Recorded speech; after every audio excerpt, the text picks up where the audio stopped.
welcome to my channel, Sweet Pink Home. I'm Elizabeth, and thanks so much for joining me.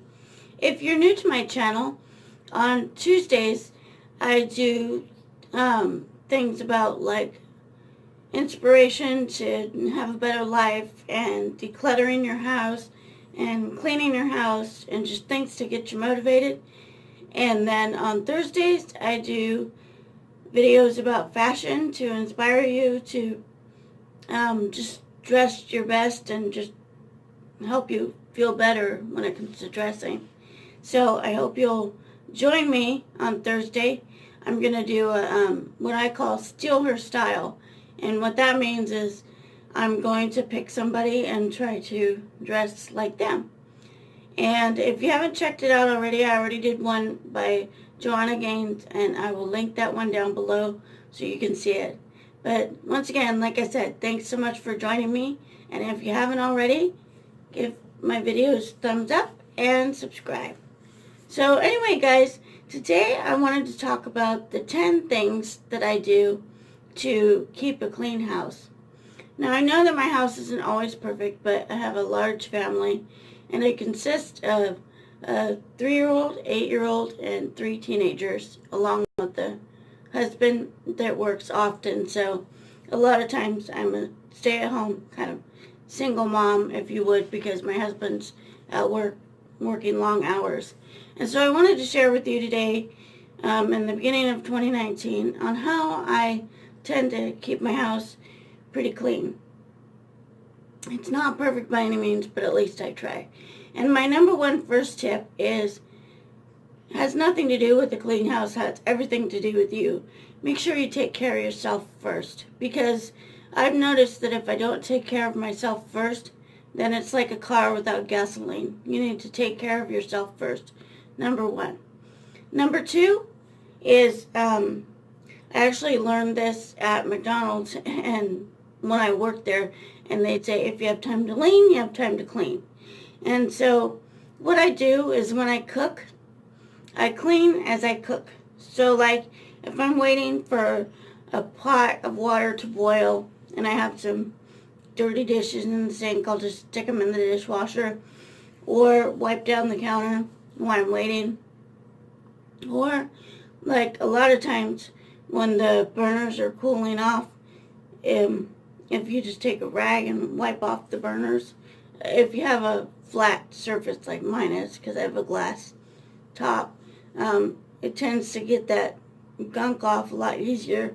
Not when it right away turned off, but like when it's cooling off, because you don't want to hurt yourself. And those are some things that I learned from working at McDonald's back in the day, like way back in the day. So my third thing is clean top to bottom. And I know that might be a logical thing, but really it's a game changer for me. When somebody told me that, I'm like, clean top to bottom, what do they mean? Basically, you start at the top and you clean down, because if you think about it, you're wiping stuff down, dust and dirt all fall down. So that is my third tip. My fourth tip is what I call the microwave method, and it kind of goes along with clean while you cook. And that is basically when you're waiting for the microwave to get done, you're putting dishes in the dishwasher or wiping down the counter, whatever, however long your item is in the microwave. And usually for me it's not that long. So it doesn't necessarily mean that you have to have a sparkling clean kitchen, but it does help to take those little tiny steps to help keep your kitchen clean with the microwave method and clean while you cook. So my fifth tip is everything has a home. And I know that sounds silly, but it's true. I found that my girls, they had 2 homes for their jackets, one in the closet and one behind the door where their jackets hung up. And it just wasn't working. It was like I had 2 homes, and so I was fighting my own method of everything has a home. So I finally just bit the bullet, if you would, and put all their jackets behind the door where they hang up and everything, so there's not 2 homes. And so another instance for that is everything has a home. Is my shoes are actually in my room on a bookshelf, and my kids' shoes are by the door on a bookshelf. And I'll take pictures of that so you can see at the end of the video what I mean. But that seems to be a game changer for me, that everything has a home. So like when you need to put it away, it has a place to go. The other thing that I do, tip number 6, is I declutter often. And I usually like declutter as I'm going through the week. There's no specific day during the week that I do it, but basically if I find something that needs to go to Goodwill, and it's usually something pretty small, I'll put it in what I call my declutter drop zone. And that's actually in my room, and it's kind of messy right now, but I'll show you anyway. But what I do is when I find something that I want to get rid of and take to Goodwill or wherever, or give to a friend, I'll put it in that declutter drop zone. And so by the end of the week, I'll have, a pile of stuff that needs to go out of the house.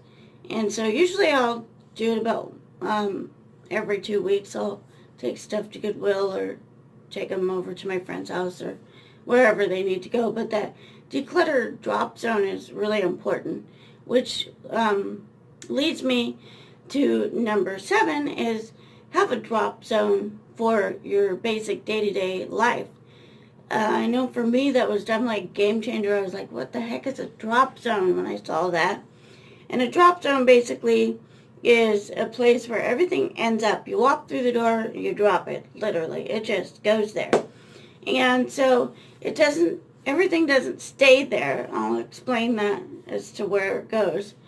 But anyway, having a drop zone is definitely a game changer for me. And then number 8 is I do a load of laundry almost every day. When I get up in the morning, I'll start a load. And at the end of the day, if I've forgotten about it, I'll run it through the dryer. Sometimes I'll forget about it and do it the first thing in the morning. But I basically have a laundry pile going every day, a laundry wash go every day. And then number 9 is what I call my PM pickup. And what that is I take about 20 minutes just to go through the house and kind of pick things up. I don't do like one particular room. I just, like if there's one room that needs more attention than the other, I'll focus on that. For instance, like if my girls' room is pretty messy, I'll focus on that for like 10 minutes.